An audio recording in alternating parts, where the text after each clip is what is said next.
Back. Come on out and join us, Home Team Grill and the Fan. Half price burgers tonight. Of course, we've got an hour with that, and at 6 o'clock, the Shaka Smart Radio Show. I'm not being paid in commission. I know I keep pumping the burgers. I'm not being paid in commission. Are you being paid in burgers? In burgers, maybe.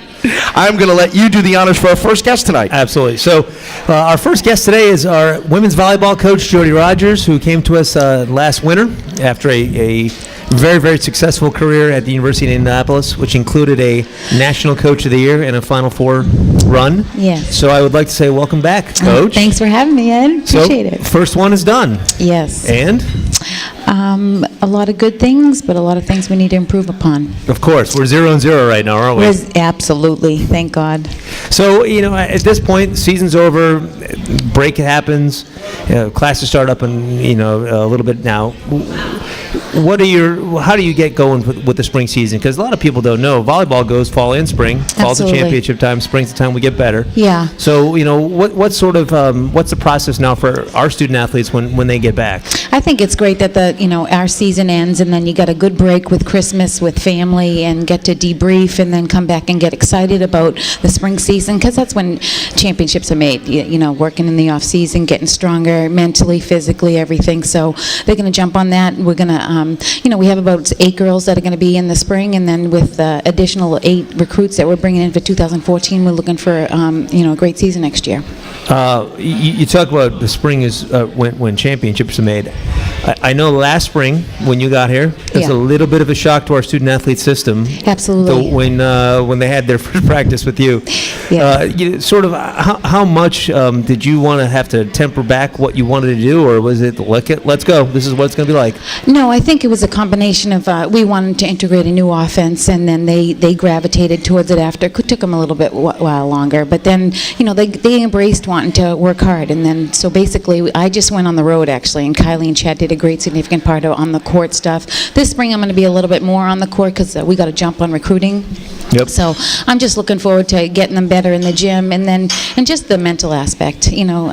Trying to establish a great culture here and try to promote the program and trying to get kids that want to work hard and win and hate to lose. So all those things, intangibles, we're going to make us win championships. Well, you talked about the culture and certainly the preparation. What do you see as the biggest pieces that changed last spring to this fall in terms of culture and changing on all that?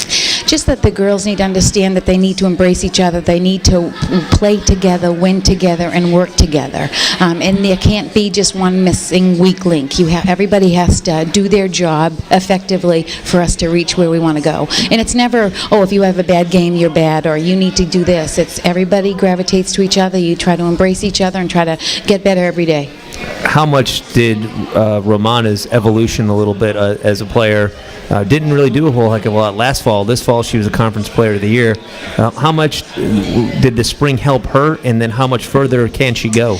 Oh, she can even get better. I mean, I switched her from, she played right side for James in the past. I wanted to switch her to the left side because you get more balls that way. She gets more attacks, more kills, and she loves that position. It's a lot of action, and she gravitates to that. She's that type of player that needs to be in the mix all the time, so she's kind of like the mentality of a quarterback or a point guard. She's always going and wants to be a part of every play, and sometimes you had to kind of tailor back, but I think recruiting players like her and to increase the level is going to be great, and she's going to love that. We got girls coming in that are going to make immediate impact and help her elevate her play as well. Well, and we get Cece back as well from her ACL injury. Absolutely, and that's what's great. And she learned so much being on the sideline, even though it was terrible for her. She hated it, and I understand that. But she learned a lot as a person, as what you see on different aspects, because she wants to be a coach as well. So she got to see that part of it as well. She wants to be a coach? It's scary for her. Have you talked her out of it yet? No. It's a great profession. It's just everybody can't coach. You gotta love it. You gotta love it, and you gotta not have you gotta have a poker face. In different areas, and that's hard for some people. Well, we're here with Jody Rogers, our VCU volleyball coach. You talk about your poker face. If people knew how the energy level you have in the office versus the energy level you have when you coach, they think you were two different people, like you were twins that we separate for games. Absolutely. Everybody, even when I was at Indy, people were like, oh, she's probably on the sideline swearing and yelling at people, but I don't. I'm actually calm. I mean, whenever you try to execute and get people to follow you, you got to be calm and you got to be steady. And I think that's how I try to translate that when I'm coaching and not be exasperated, because your players are a continuation of you. So if you're being kind of upset and over, they're going to act like that. So I just want to kind of be there as a consistent for them so that they can look at me so we can execute and do things we need to do to win. Well, that calm demeanor helped us be in some games that we probably may not have had the horses to be in, type of thing. We lose a nail biter at Kentucky. And, absolutely. You know, and how much does that play into it in terms of what you prepare to be? Absolutely. And then the other thing too is if you're not used to that and used to playing at a high level all the time, it's good that these girls got this experience, and then that's going to help them in the spring and then translate that onto the next season. Well, as you look ahead to next season, certainly scheduling is a big thing, and how we schedule and all that. Absolutely. I mean, who should our fans look at as matches we're going to play next year, either home or away, that are going to make us significantly jump in this whole deal? I mean, my philosophy is you get to be the best, you got to play the best. So and we need to identify where we're at the beginning of the season, because you want to play better at the end, like in November, December. Sure. So, however, I'm going to schedule tough like we did this year. We're going to play the Kentucky, NC State. We're going to play UNC Chapel Hill. We're going to play Colorado State, Missouri. All these teams that are going to help us. I mean, everybody says, "Oh, you got to find a balance." Yeah, there's a balance, but there's also these girls need to be challenged, and throwing them in the wolves sometimes is a tough thing. But you get to identify. You get to look in the mirror and see where you're at and need to improve upon. And our crowds, as our team improved this year, our crowds at home games improved this year. Absolutely. What should the average VCU fan who may not have been to a volleyball game, why should the average VCU fan come? No, I'm excited too. I mean, it's great that Marlene has this fury, and in volleyball we go fast, and we really didn't even go fast this year. We went fast, and people like you went fast. Coaches said that to you though. Yeah, how fast you played. Absolutely, but it's only going to get faster, because it's meaning the ball control, the level of play we're going to be able to do. We're going to do great dynamic things, and I think with that it's going to be exciting, because people like fast-paced stuff. They like a lot of things happening, not just sit and go, oh God,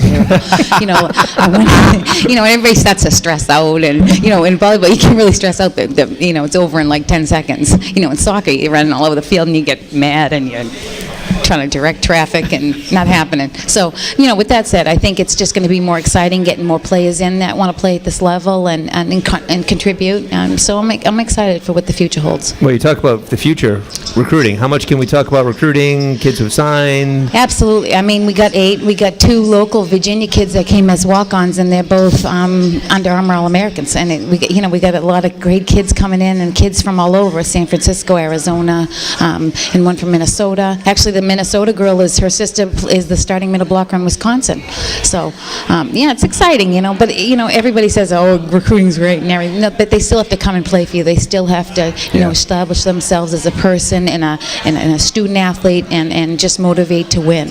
Well, we talked about that motivation when you interviewed for the job, and I think one of the things that really impressed me, and certainly our whole group, is that you talked about the mental part of it. And I got to recruit tough kids. I got to recruit kids who want to win. I got to recruit winners if we expect to win championships. You can win matches. You can win matches. Oh, you can win championships. Yeah, and that's the thing. And it's a straight correlation of mental toughness. And I think with that said, I think if you get girls that hate to lose, I mean, everybody wants to win. Let's keep it real. But you need the girls that have the chip on their shoulder, that want to work hard every day, that are not complacent ever, and that just want to get people around them that are good. And I think that's too, because like you say, Ed, you always say you need to be around great people to be great.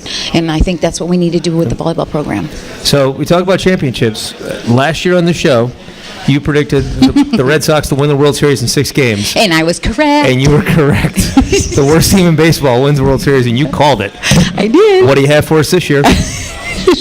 I'm going to tamper down on the New England Patriots, because I think you're on the injured reserve list, aren't you? I am. And they're going to try to call you? I'm day to day on the Patriots. Absolutely. Yeah. But I think the Bruins are definitely going to the Stanley Cup. I don't care what anybody says. Really? Yeah. You got a prediction for it? Yeah.